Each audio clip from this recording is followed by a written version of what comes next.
and so is the science behind it. With your elbows tucked in behind your fist, you're able to transfer an additional 80 pounds of force.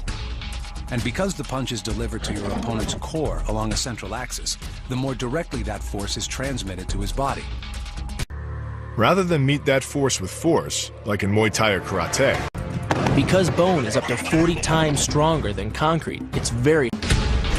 By bending the elbow across the fulcrum of your hips, you're subjecting the weak joint to the leverage of two strong forces. The pull of your thighs on his shoulder and your hands on his wrists. As little as 1,000 pounds of force can be enough to destroy the elbow. The leverage of the armbar can supply much more than that.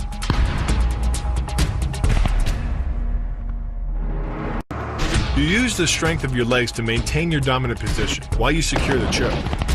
Just a few pounds of pressure on the collar of his gi is enough to reduce the blood flow to the brain to a trickle and end the match. Hold this move for 10 seconds and the fighter will black out. Hold it just a bit longer and he's dead.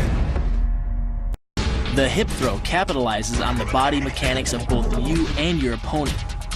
Thrusting your hips into your opponent's waist creates a pivot point around which his arm is the lever. With your legs between his, you've created a center of gravity significantly lower than your opponent's. This imparts maximum instability and helps you maintain control while throwing him over your hip. The throw, coupled with the downward force of gravity, generates a speed of 8 miles per hour, which can create more injury-producing impact energy than falling down a small flight of stairs. The calf crush works because of the ankle lock. Working in conjunction with your leg, it serves as a sort of high torque pinch point, imparting hundreds of pounds of force on the tibia and fibula. The tibia and fibula are some of the strongest bones in the human body, but creating this pinch point allows you to deliver enough force to easily break them, which leaves your opponent with two choices: tap out and admit defeat, or risk permanently losing the use of your leg. Leaning back slightly and driving the knee up utilizes the full power of the thigh, and the foot accelerates up to 16 miles an hour in just 1/4 of a second. That's twice the acceleration speed of a Porsche. Coupled with the rotation of the hips, the kick can impart 450 pounds of force upon impact with the ribs. When executed perfectly, it's a motion similar to cracking a 2x4 with a sledgehammer. By taking control of your opponent's leg, you turn his hip into a pivot point. And there are two forces being imparted about the pivot point, one by the arm above and one by the sweep below. These forces act as a couple, resulting in your opponent's rotation that slams him right to the deck. And given the speed of rotation and the force of gravity, that impact could cause permanent injury. To do that, the Marine pushes his opponent at a location above the center of mass, while using his sweeping leg to create a tripping point, which is below his opponent's center of mass. Once the loss of stability has occurred, gravity does the work and the damage. On the ground and on his back, your opponent is now vulnerable to any number of finishing strikes. But the real damage from the knee bar doesn't come from gravity. It comes from leverage. Once the knee is locked, your hips act like a fulcrum, and his leg acts like a lever, multiplying any force you apply. So even though the ligaments and tendons around the knee can sustain 1,700 newtons of force, the knee bar can load a lot more than that, enough to completely destroy the joint. Working much like a nutcracker, your forearm and biceps apply pressure to your opponent's carotid arteries. Located on either side of the trachea, these two arteries are the only way to get blood to the brain. It can take less pressure than squeezing an orange to stop the flow of blood to the arteries. And with no blood flow, the brain shuts down almost instantly. Fight over. The move gets its power from the pressure exerted by your legs. The first leg imparts pressure to the carotid artery. The second leg, working in conjunction with your arms, optimizes that pressure, transforming you into a human vice grip. If your opponent doesn't tap out, he'll pass out. Much longer and permanent brain damage can ensue. The key to the sprawl is sliding your legs backward, while leaning in and locking your hips at the same time. This forces your opponent's center of mass beyond its stability zone.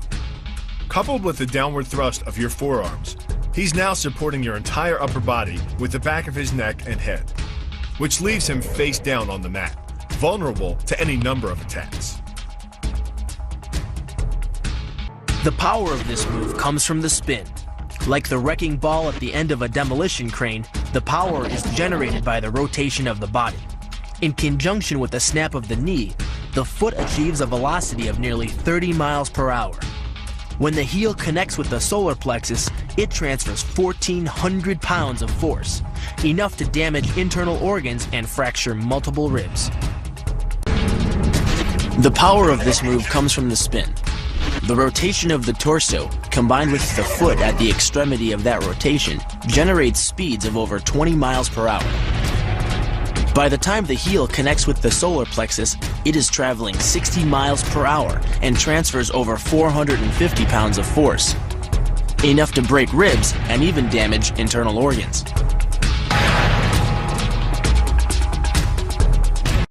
The tornado kick is a study in controlled chaos. A quick spin confuses your opponent. Then one knee is thrust into the air, launching your entire body high enough to fire a powerful kick.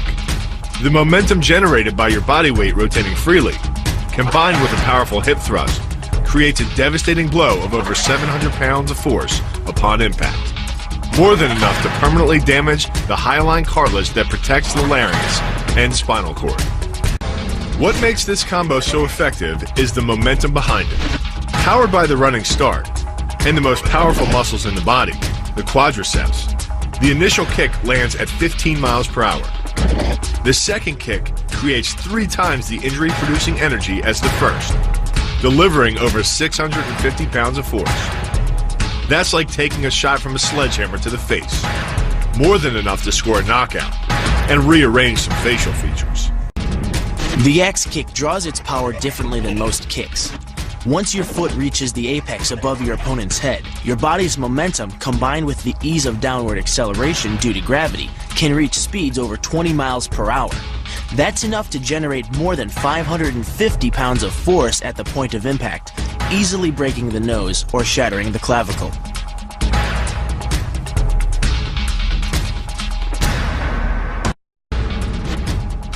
Because the area of impact is focused on a small part of the foot, it magnifies the force of the blow, making it capable of dropping 1,000 pounds of force on your head. It's like getting whacked in the head with a Louisville Slugger. But the key is rotating your fist 180 degrees right before it strikes the intended target. The twisting snap of the arm maximizes the speed of the punch and magnifies the force of the blow by concentrating the impact on the first 2 knuckles of your hand.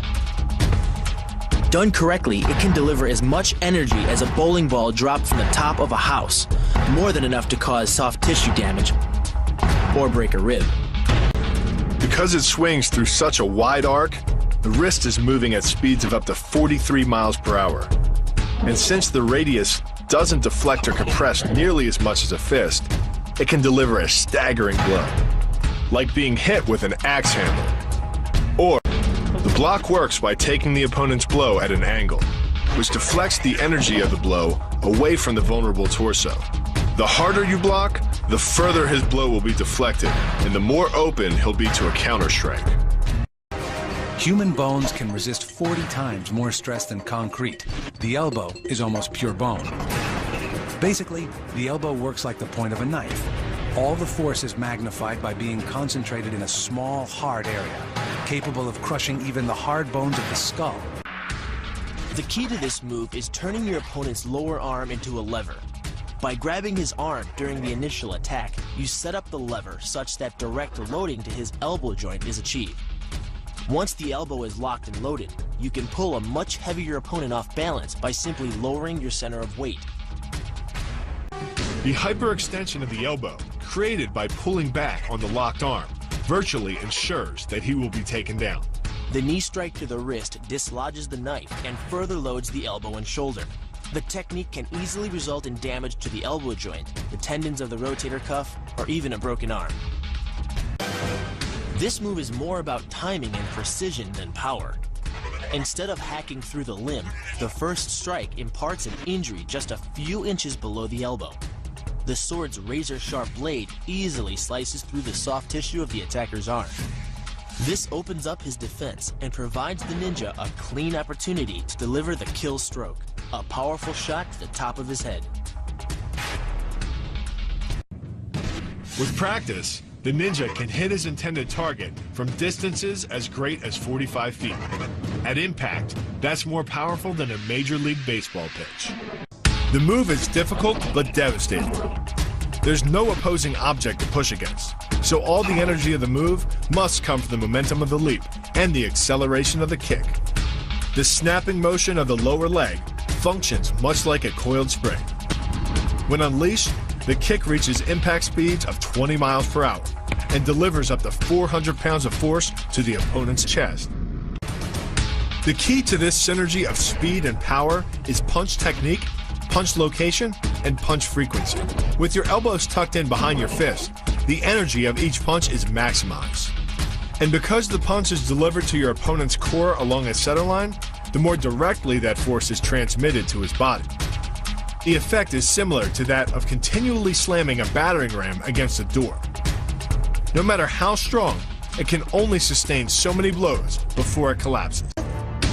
During the choke, your opponent is relying on his grip strength and outstretched arms to maintain the choke. The strength of your back and shoulder muscles is greater than the applied force of your opponent's hold, so it doesn't take much to break his grip. And the closer your hands are to your own neck, the greater the leverage. Because you don't have time to cock your arm in a surprise attack, bursting's effectiveness doesn't come from the rotational power of the torso. Instead, it's driven by the legs, which hurl you forward into your opponent. Both the block and the strike land with 300 pounds of force, more than enough to collapse the windpipe or fracture the delicate bones of the face. The disarm is basically a judo wrist lock and uses many of the same principles. By pulling your attacker forward as you turn, he loses his balance, giving you control of his wrist.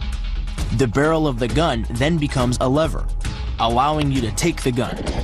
Because you are using the muscles of your torso, which can deliver up to 10 times more force than the muscles of the wrist, the disarm works against an opponent who is much stronger than you.